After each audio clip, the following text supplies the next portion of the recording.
예수님께서 부활하시고 40일 동안 제자들, 사랑하는 가족 함께 계시다가 이제 승천하신 후에 오순절 성령이 임하심으로 이 땅에 이제 교회가 시작됩니다. 그 교회가 시작되고 난 다음에 수많은 사람들이 교회에 한둘 오게 되는 결정적인 사건이 발생합니다. 뭐냐면 베드로와 요한이 성전 미문에 통하여 성전에 들어갈 때 그 앞에서 앉아있는 안전뱅이가 하나 있었습니다. 베드로가 요한이 그걸 본 순간 주의 이름으로 고쳐줘야 되겠다는 그런 마음이 간절히 생겨 주셨기 때문에 그에게 가서 복음을 전합니다. 예수 이름으로 일어나 걸으라 하니 정말 그가 일어나 걷습니다. 그 엄청난 기적을 보고 수많은 사람들이 베드로한테 주목하니까 베드로가 일어나서 이렇게 말합니다. 우리를 주목하지 마라. 그리고 이제 복음을 전합니다. 너희들은 하나님께서 하나님의 종을 영화롭게 하셨고 그 영화로운 하나님의 종을 이 땅에 보내셨는데 너희는 그 사람을 죽였다. 빌라도의 손에 넘겨주었구나. 빌라도는 그 사람을 놓아 주기를 결의하였지만 너희는 바나바를 놓아주고 예수를 죽이라고 했다. 십자가에 매달아 죽였다. 나무에 달아 죽였다. 말려 죽였다. 그러나 사도행전 3장 15절에 이렇게 말합니다. 생명의 주를 죽였도다. 그러나 하나님이 죽은 자 가운데서 그를 살리셨으니 우리가 이 일의 증인이라. 너희들은 죽였지만 하나님은 살리셨어.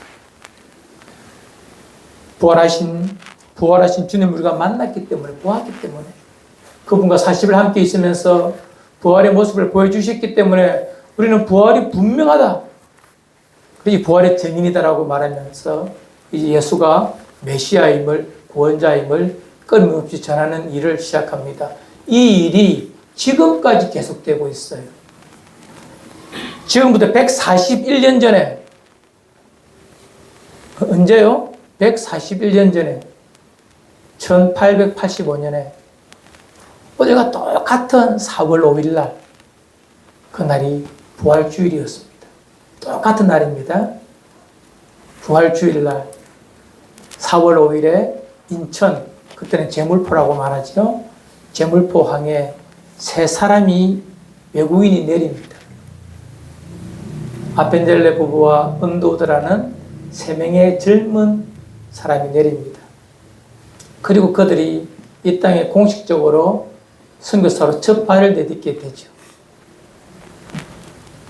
그들이 첫 발을 내딛을 때에 부활주일 아침에 그들이 고백했던 고백의 내용이 있습니다. 읽어드립니다. 우리는 부활주일에 여기에 왔습니다. 이날에 죽음의 철창을 부수신 주님께서 이 백성을 얽매고 있는 줄을 끊으시고 그들로 하나님의 자녀들의 얻는 빛과 자유를 누리게 하소서. 이 기도를 하며 조선 땅에 처음 발을 내딛었습니다. 141년 전에. 그리고 그들이 전한 이 예수의 복음, 부활의 증인이 되었던 그들의 복음 전파를 통하여 오늘 우리가 예수를 믿게 되었습니다. 기적이요, 은혜입니다. 또한 이 일을 수고한 그분들에게도 우리는 분명 감사를 해야 합니다.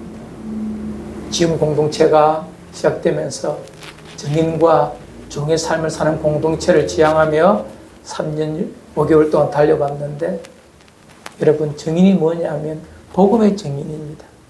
이 복음의 증인인데 이 복음이 무엇이냐라고 물으면 예수 그리스도가 하나님의 아들이시며 그분이 우리를 위하여 대신 죽어주셨는데 죽음으로 끝난 것이 아니라 부활로서 복음을 완성하거든요.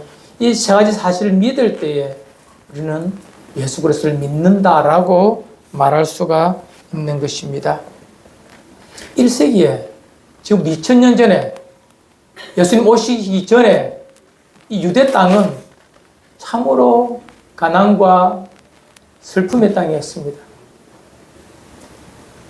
지정학적 위치가 북쪽으로 남쪽으로 대제국이 있어 날마다 전쟁과 군화에 밟히는 그런 슬픈 땅이 가나안 땅, 지금의 팔레스틴 땅입니다. 아니나 다를까 과거에 존재했던 유대 민족의 나라는 다 사라져버리고 이방인들이 와서 그 땅에 다 차지하고 살게 되었다는 것입니다.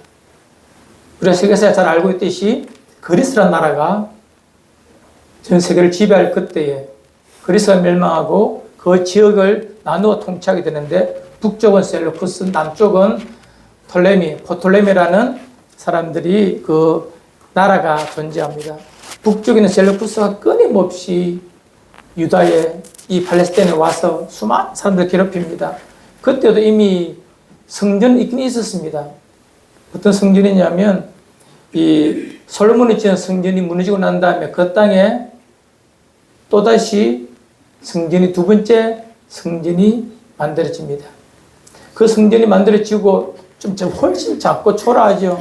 하지만 그 성전마저 이 셀루쿠스 그 나라의 사람들이 오메감에 밟고 부정하고 불지르고 도둑질해가고 성전에 있는 기물들을 빼앗아가고 그렇게 합니다. 유대인들에게 남아있는 유일한 신앙의 자존심은 뭐냐? 우리는 성전을 가지고 있어. 우리는 안식일을 지켜. 이 정도를 지키며 살지만 그들의 삶의 현 주소는 비참하기 짝이 없습니다. 그러던 중에 유대인들이 일어나서 한 국가를 세웁니다. 기원전 165년에 유다 마카비라는 사람이 나라를 세웁니다. 그리고 약 98년 동안 나라가 존속돼요. 이때 유대인들은 느낍니다. 이야, 우리가 알고 있는 메시아가 왔구나. 다시 우리를 회복시키실 그 메시아가 왔구나라고 착각하면서 그 나라를 사모하고 따랐습니다. 하지만 그 나라는 아니었습니다. 곧 멸망해버리고 타락한 그들이 서로를 죽이고 죽이면서 그 나라는 주전 63년에 멸망해버립니다. 로마가 쳐들어왔거든요. 그리고 그 이후로 로마는 이 팔레스틴 땅에 통치하면서 끊임없이 그 땅을 핍박합니다. 제국의 수하에 있으니 통치도 자유도 없지만 가장 어려운 것은 뭐냐? 그런데도 불구하고 또 거기에 흉년이, 가뭄이 오래되었습니다. 농사를 짓는 그들에게 가뭄은 죽음과 방불한 언어입니다. 결국 이 유대인들에게는 소망이 없습니다. 더욱 간절하게 이 고통에서, 이 슬픔에서, 이 어둠에서 구원해줄 그 메시아. 여호와 하나님께서 구약에 그렇게 말씀해 놓으신 메시아 사상이 절정에 달합니다. 간절하게. 이에 전국에서 내가 메시아다 한 거짓 메시아가 끊임없이 등장합니다. 나를 따르라 하니 수많은 사람이 따르지만 시간이 지나고 난 다음에 찾아보니 다 거짓이었습니다. 서로 죽이고 배신하고 다 끝나버리는 거예요. 이 실망한 유대인들에게 이제 아무 소망이 없습니다. 도대체 우리는 일으킨 자 지질멸멸 끝나는구나, 지리멸멸 끝나는구나 싶을 그때에 하나님께서 때가 참에 당신의 아들 예수를 이 땅에 보내십니다. 그리고 이 땅에 구원이 시작되죠. 오늘 읽었던 로마서는 뭐냐면 그 부활하신 예수님이 왜 진짜 메시아인가? 왜 그분만이 유대인들에게 이 모든 피조세계의 유일한 구원자가 되는가를 말하고 싶어서 바울은 로마서 1장 2절로 4절에 그렇게 정언해 둔 것입니다. 왜 예수가 우리의 구원자인가? 우리 읽었던 2절, 3절 한 번 더 자막 보면서 읽읍시다. 시작. 이름은 하나님이 선지자들을 통하여 그의 아들에 관하여 성경에 미리 약속하신 것이라. 그의 아들에 관하여 말하면 육신으로는 다윗의 혈통에서 나셨고. 아멘. 예수라는 사람이 왜 우리의 메시아인가를 설명하기 위하여 바울은 이렇게 말합니다. 그분이 진짜인 이유가 뭐냐? 바로 구약 성경에 선지자들을 통하여, 구약입니다. 구약의 선지자를 통하여 그의 아들에 관하여 성경에 미리 약속하신 것이 있다. 그것이 바로 예수 그리스도께 예수가 와서 성취했다라고 말하면서 구약의 성취가 있었으니 예수만이 메시아이다라고 말하는 것입니다. 그럼 구약의 성취가 뭐냐? 구약 성경에 약 40곳에 메시아에 대한 예언이 있습니다. 메시아가 오시면 이렇게 할 것이다. 오실 메시아는 이런 분이다라고 약 40곳에 이렇게 말하고 있지만 몇 가지 살펴봅시다. 이것이 예수님께서 어떻게 이루어내셨는가? 우리 함께 봅니다. 첫 번째, 이사야서 9장 6절로 7절입니다. 함께 좀 긴 성경인 함께 읽어요. 시작. 이는 한 아기가 우리에게 낳고 한 아들을 우리에게 주신 바 되었는데 그의 어깨에는 정사를 메었고 그의 이름은 불자라 모사라 전능하신 하나님이라 영존하시는 아버지라 평강의 왕이라 할 것입니다. 그 정사와 평강이 더함이 무궁하여 또 왕자와 그의 나라에 군림하여 그 나라를 굳게 세우고 지금 이후로 영원히 정의와 공의로 그것을 보존하실 것이라. 만군의 여호와의 이르시니 이를 이루시리라. 아멘. 한 아기가 태어나는데 그는 사람으로 태어난다는 말입니다. 그런데 권세와 정사를, 즉 통치자이면서 그의 통치의 출발은 다윗의 왕좌, 우리가 알고 있는 다윗 왕의 자손으로서 오시는 그런 사람이다. 오늘 우리가 특성했던 유다, 다윗이 유다 지파거든요. 유다 지파의 왕으로 오신다는 것입니다. 즉 다윗의 자손으로 오신다는 것입니다. 우리는 분명히 이것을 알고 있기 때문에 우리는 답할 수가 있습니다. 마태복음 1장 1절에 아브라함과 다윗의 자손 예수 그리스도의 계보라 이렇게 말합니다. 혈통을 따져보니까 예수는 다윗의 자손이었습니다. 그래서 예언이 성취가 되었다는 것입니다. 다른 지파에서 오면 안 되는 거예요. 유다 지파 중에서도 다윗의 자손으로 오셔야 되는 것이 이미 구약 이사야서는 예수님 오시기 700년 전의 약속입니다. 예수님 오시기 700년 전에 이미 이런 분이 오신다라고 말하면서 그렇게 두었는데 그것이 예수님께서 성취하신 첫 번째 부분이 되는 것입니다. 두 번째, 미가서 5장 2절입니다. 함께 읽어요. 시작. 베들레헴 에브라다야 너는 유다 족속 중에 작을지라도 이스라엘을 다스릴 자가 내게서 내게로 나올 것이라. 그의 근본은 상고의 영원에 있느니라. 이 예수님께서 탄생하셔야 될 장소가 어디라고요? 베들레헴이라는 것입니다. 메시아가 반드시 태어날 곳이 베들레헴이어야 한다는 것입니다. 그런데 예수님이 육신의 부모인 마리아와 요셉의 고향이 어디죠? 나사렛입니다. 나사렛에서 둘이 만나 약혼하고 이제 결혼 날짜를 정해놓고 이제 준비하고 있는데 마리아가 임신을 합니다. 하지만 그 임신의 사실에 대하여 요셉이 믿음으로 이해냅니다. 천사 음성을 듣고 시간이 지나면 아들이 태어납니다. 나사렛에서 살고 계신 나사렛에서 태어나야 안 됩니까? 그런데 하나님은 세계 역사를 움직이시죠. 제국의 황제, 로마 제국 황제 가이사 아우구스토가 통치의 질서를 위해서 더 많은 인도세를 거두기 위해서 전 제국의 통치권에 있는 모든 자들에게 말합니다. 모두 자기 고향으로 가서 호적을 해라. 주민등록 재설정해라라고 말합니다. 이에 그 왕의 명령을 따라서 마리아가 요셉이 그 부른 배를 가지고 나사렛에서 베들레헴까지 아주 먼 길입니다. 그때는 차도 아무것도 없잖아요. 거의 한 200km는 될 겁니다.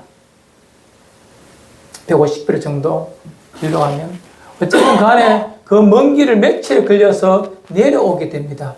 그리고 어디서 태어나죠? 예수님께서 베들레헴에서 태어나게 됩니다. 베들레헴에서 태어나신 분이 우리의 메시아더라고 이미 미가 선지자에게 말해 두었거든요. 그래서 이게 태어나야 됩니다. 그런데 예수님은 베들레헴에서 태어나셨어요. 나사렛에서 태어나지 않고. 다시 나사렛으로 갑니다, 나중에. 그래서 나사렛 예수라고 부르지 않습니까? 이런 부분 보면 얼마나 완벽하게, 세미하게 하나님께서 예수 그리스도가 어떤 분이심을 말씀하신 구약을 성취해 가는 것을 알 수 있습니다. 몇 가지 좀 하나만 더 봅시다. 스가랴 9장 9장입니다. 9장 9절. 함께 합니다. 시작. 시온에 따라 크게 기뻐할지어다. 예루살렘에 따라 즐거이 부를지어다. 보라, 내 왕이 내게 임하시나니 그는 공의로우시며 구원을 베푸시며 겸손하여서 나귀를 타시나니 나귀의 작은 것 곧 나귀 새끼니라. 왕이 이제 예루살렘에 입성할 그때에 어떤 모양으로 간다는 것을 이미 스가랴 선지자를 통하여 말씀해 주셨어요. 예수님은 그것을 성취하기 위하여서 매여 있는 나귀를 풀어오라 하시고 그것을 타고 입성하십니다. 구약의 성취가 되어야 하나님의 약속의 신실함을 모든 피두세계가 믿거든요. 알거든요. 말해놓고 지키지 않으면 그것은 거짓이지 않습니까? 하나님께서 정해놓으신 그것을 성취해야 하나님이 보내신 자가 맞거든요. 그래서 예수 그리스도는 말씀을 성취하기 위하여, 말씀을 이루기 위하여 나귀 새끼를 타고 예루살렘에 입성하십니다. 그때 사람들이 호산나, 지금 구원하소서 이렇게 외치면서 예수 그리스도를 영접하게 되는 것입니다. 하지만 그 시대 집권자들, 통치자들 혹은 권세 있는 자들이 보기에는 그것은 우스운 코믹한 상황입니다. 어찌 메시아가 오는데 백마를 타든지 전차를 타든지 수많은 군대 호위를 들어오지 않고 장난삼아 조그마한 나귀, 뒤뚱뒤뚱거리는 나귀를 타고 들어오니 많은 사람들이 비웃기도 하죠.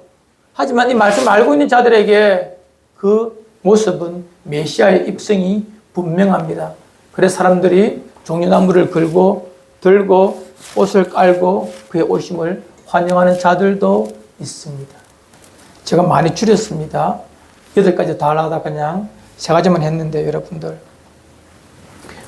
예수님께서 그 선지자다 또는 부자의 묘실에 장사는 이런 것들 다 있지만 그거는 다음 기회에 하도록 하고요.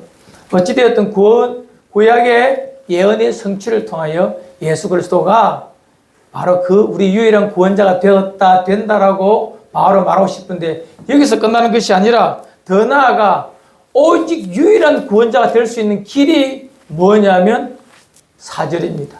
함께 읽읍시다. 로마서 1장 4절 시작.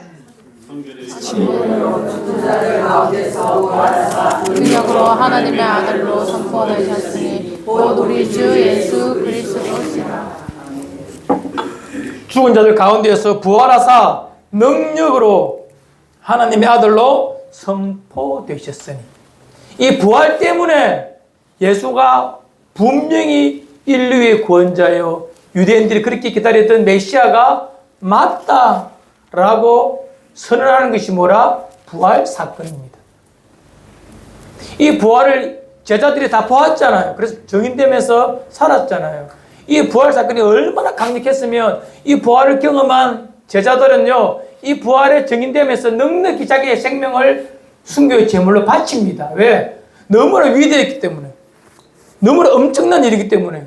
이해는 안 되지만 너무나 강력한 일이었기 때문에 이 부활의 사건을 본 자들은 다 정인의 삶을 넉넉히 살아갈 수가 있습니다. 예수가 우리의 구원자가 맞구나. 여러분, 만일에 부활을, 가정입니다, 가정. 예수님께서 부활할 것을 유대인들이 알았다면, 혹 영적인 세계에 사탄 마귀가 알았다면 어떻게 되었을까요? 이 부활은 하나님 외에 아무도 몰랐습니다. 하나님의 부활을 통한 구속의 경륜을 아무도 짐작조차 못했습니다. 피조세계는요. 성경 어디에, 세상 어떤 역사에, 문화에 부활이라는 것이 있습니까? 없잖아요.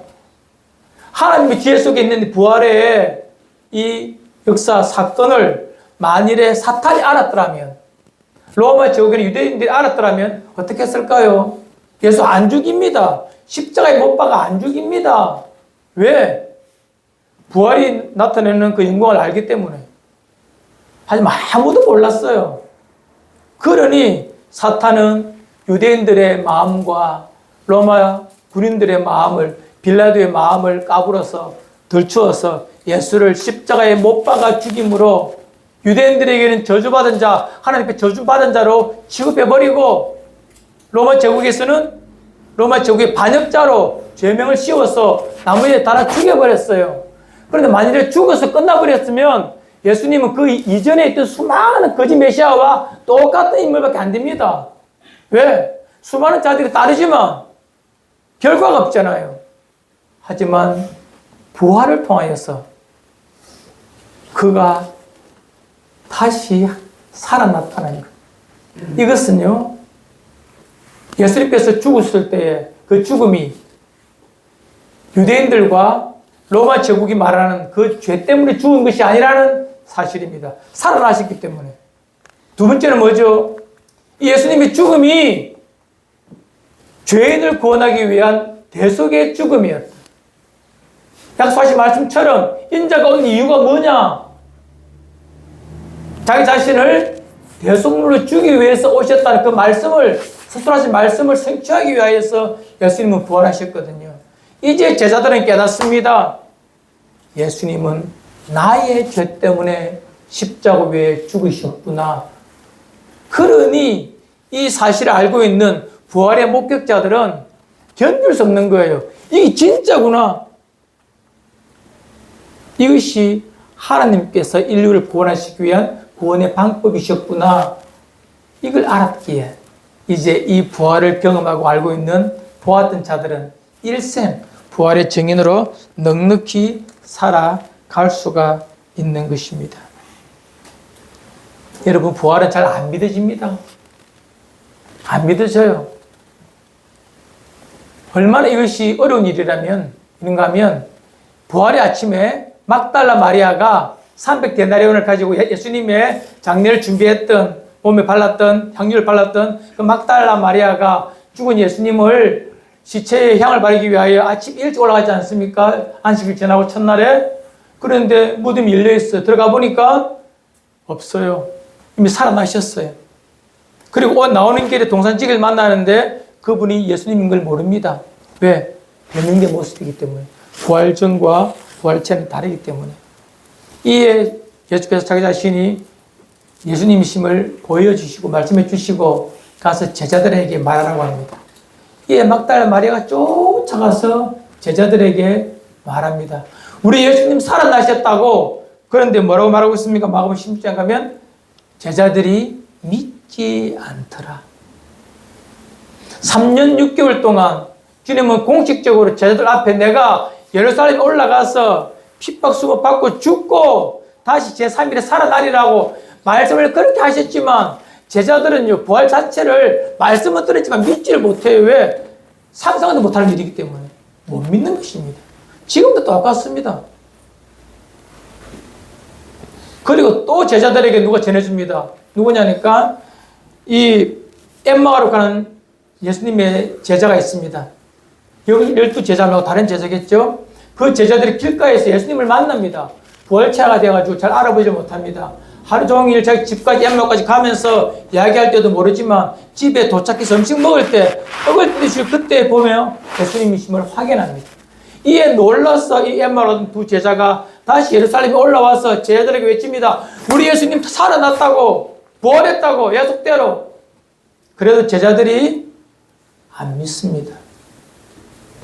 그것이 인간입니다. 이에 예수님은 직접 제자들 속에 닫혀있는 문, 그 공간으로 찾아오십니다. 부활체의 신비로움이죠. 문이 닫혀있는데 들어오십니다. 그리고 너에게 평안이 있을지어다라고 말합니다. 이에 제자들이 부활하신 예수님을 보고 믿게 됩니다. 그때부터 그들은 이제 예수님의 부활을 의심하지 않죠. 하지만 거기에서 빠져있던 한 명의 제자, 누구? 도마가. 제자들이 도마한테 말합니다. 예수님 부활했대. 도마가 무슨 소리 하노? 나 봐야 믿는다. 그의 손에 못 박힌 거 그의 옆구리에 장자가 놓고 내 발에 믿는다라고 말합니다. 이 예수님은 그 도마에게 믿음 주기 위하여 다시 도마에게 직접 찾아오십니다. 그리고 말씀하시죠. 도마야, 만져볼래? 이 도마가 만져보지도 못하고 신앙 고백합니다. 맞습니다. 예수님은 부활하셨습니다. 나의 왕이십니다. 나의 구주신가를 고백합니다. 이 예수님께서 유명한 말씀하십니다. 요한복음 20장 29절 함께 읽어요. 시작. 주께서 이르시되 너는 나를 본고로 믿느냐 보지 못하고 믿는 자들은 복되도다 하시니라. 아멘. 도마에게 말합니다. 도마야, 이는 보니까 믿어지지. 그래. 하지만 보지 않고 믿는 자는 더욱 복되다라고 말합니다. 여러분과 저는 참 복된 자입니다. 예수님이 부활을 직접 부활하신 주님을 못 배웠잖아요. 그럼에도 불구하고 예수님이 부활하신 것을 믿으시죠? 믿으십니까? 믿고 싶습니까? 여기서 아멘 안 하면 하루 종일 할 거예요, 이거는. 왜냐면 너무 중요한 부분이거든요, 이거는 정말요. 보지 않고 예수님이 부활하셨다. 보지 않고 예수님 나의 죄 때문에 죽으신 십자가를 생각하며 부활하신 주님의 생명을 내게 주셨음을 믿는다. 이 얼마나 복됩니까? 이것이 복음입니다. 많은 사람들이 교회를 다녀도 믿지를 못합니다. 유명한 예화 하나 하고 마치겠습니다. 지금 미국 말고요. 1900년도 초반, 1800년 후반에 미국에 대부흥이 있을 그때에 유명한 한 사람이 있습니다. 그 이름이 월버 체퍼만이라는 사람인데 우리는 잘 모르지만 미국 사회에서는 유명한 사람입니다. 미국의 부흥을 이끌었던 사람, 무디 신학의 교장인 이 사람이 어떻게 예수를 알게 되었는가, 믿음의 사람이 되었는가에 대한 간증입니다. 그가 교회를 다녔지만 전 예수님에 대해서 믿어지지가 않는 거예요. 그래서 그 유명한 D.L. 무디 선생님한테 가서 물었습니다. 선생님, 목사님 저는 확신이 없습니다. 신앙의 근본적인 이 확신 내게 없습니다. 안 믿어집니다라고 말합니다. 이 무디 선생님, 목사님 이렇게 말합니다. 요한복음 5장 24절 읽어줍니다. 내가 진실로 진실로 너에게 이르노니 내 말을 듣고 또 나 보내신 이를 믿는 자는 영생을 얻었고 심판에 이르지 아니하나니 사망에서 생명으로 옮겼느니라. 믿는 자는 영생을 얻었고, 청년 형제여 예수 그리스도를 구주로 믿습니까? 이런 물으니 청년이 이 체프만이 예 믿습니다. 그러면 왜 영생을 가졌다고 확신하지 못합니까? 라고 반문해요. 글쎄 잘 모르겠다는 겁니다. 다시 한번 읽어줍니다. 그래도 못 믿겠대요. 이에 무디가 대노합니다. 하나님께서 믿는 자에게 영생을 주신다는데 왜 네가 안 믿어? 네가 뭔데 안 믿어?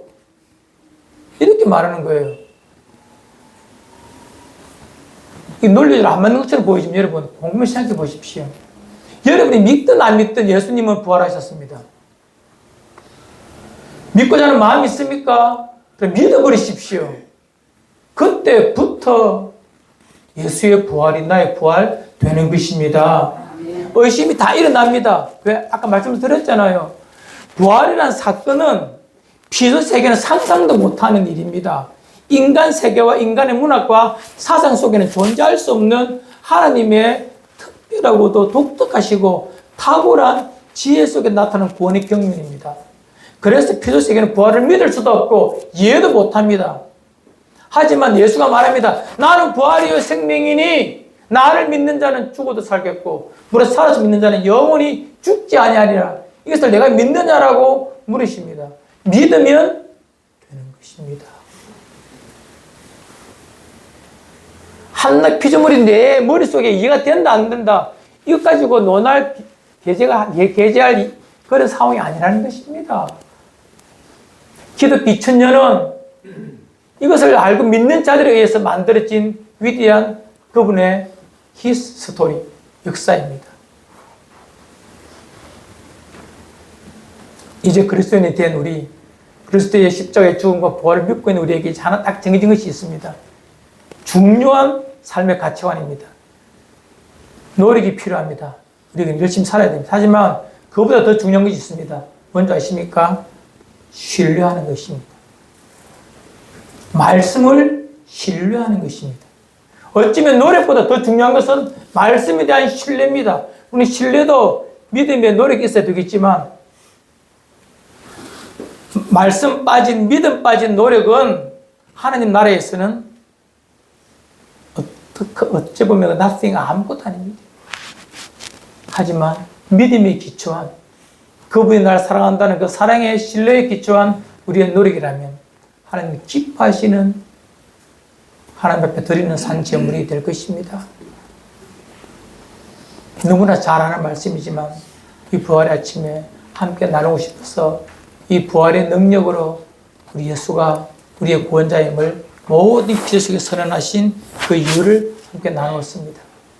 여러분, 힘들 때, 어려울 때, 아플 때 그냥 조용히 날 위하여 죽어주시고 날 위하여 부활하신 그 예수님이 내 안에 계시고 내 곁에 계시니 내가 무엇을 두려워할까, 무엇을 걱정할까, 그 마음을 가지고 여러분들의 삶을 하루하루 만들어 가시고 말씀에 대한 신뢰를 가지고 여러분의 열정 노력보다도 하나님을 향한 그 말씀을 향한 신뢰심을 가지고 살아간다면 우리의 인생길은 훨씬 더 복될 것입니다.